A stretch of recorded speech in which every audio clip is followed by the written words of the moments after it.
शिखर का संवाद, दत्तात्रेय और गोरखनाथ।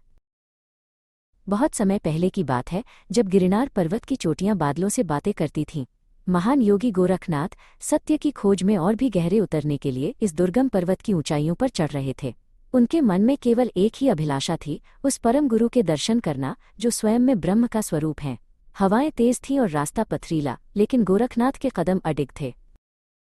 पर्वत की सबसे शांत गुफा के बाहर एक पुराने औदुंबर वृक्ष की छाया में भगवान दत्तात्रेय विराजमान थे। उनके चारों ओर एक ऐसी शांति व्याप्त थी जिसे शब्दों में नहीं बांधा जा सकता था।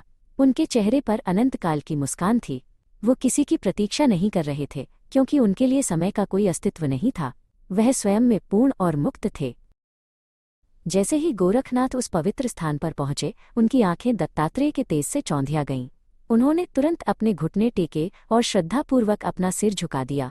गोरखनाथ ने कहा, हे अवधूत, हे गुरुदेव, मैंने शास्त्रों को पढ़ा है और योग की कठिन साधना की है, फिर भी मन की अंतिम गांठ नहीं खुली। मुझे वह ज्ञान दें जो शब्दों से परे हो।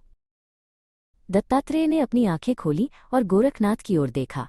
उनकी दृष्टि ऐसी थी जैसे वह आत्मा के पार देख रहे हों। उन्होंने मंद स्वर में पूछा, गोरख, तुम किसे खोज रहे हो? यदि तुम स्वयं को खोज रहे हो तो तुम यही हो, और यदि तुम मुझे खोज रहे हो तो मैं भी तुम में ही हूँ। बताओ, जो पहले से ही प्राप्त है उसे कैसे खोजोगे? गोरखनाथ इस प्रश्न की गहराई में उतर गए। उन्होंने अपनी आंखें बंद कर लीं और विचार किया। यदि आत्मा सर्वव्यापी है तो गुरु और शिष्य के बीच का यह अंतर क्या केवल एक भ्रम है? वो काफी देर तक मौन रहे। उनके भीतर के विचार शांत होने लगे और उस सन्नाटे में उन्हें एक नई समझ महसूस होने लगी।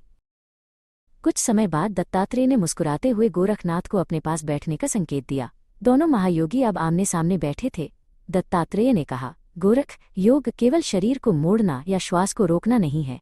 योग तो उस अलख निरंजन को पहचानना है जो न कभी जन्म लेता है और न कभी मरता है। वो शून्य भी है और अनंत भी। दत्तात्रेय ने दूर क्षितिज की ओर इशारा किया, जहां आकाश और पृथ्वी मिलते हुए प्रतीत हो रहे थे। उन्होंने समझाया, संसार ही तुम्हारा सबसे बड़ा विद्यालय है। मैंने 24 गुरुओं से सीखा है, पृथ्वी से क्षमा, वायु से निर्लिप्तता और आकाश से व्यापकता। जब तुम हर कण में गुरु को देखने लगोगे तब तुम्हारा अहंकार विदा हो जाएगा। गोरखनाथ ने एक छोटे से फूल की ओर देखा जो चट्टान की दरार से बाहर निकल आया था। उन्होंने महसूस किया कि यह फूल भी उन्हें जीवन की जीवंतता और संघर्ष का पाठ पढ़ा रहा है। दत्तात्रेय की बातों ने उनके ज्ञान के चक्षु खोल दिए थे। अब उन्हें समझ आया कि सत्य कहीं बाहर नहीं, बल्कि हर अनुभव के भीतर छिपा है। संवाद के अंत में दत्तात्रेय ने अपना हाथ गोरखनाथ के मस्तक के समीप रखा।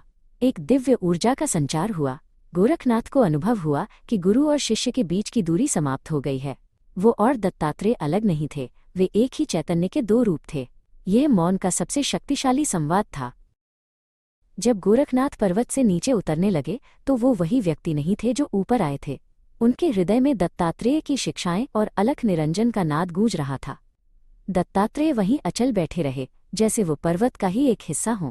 गोरखनाथ अब स्वयं एक चलते फिरते प्रकाश स्तंभ बन चुके थे, जो संसार को योग का वास्तविक अर्थ समझाने के लिए तैयार थे।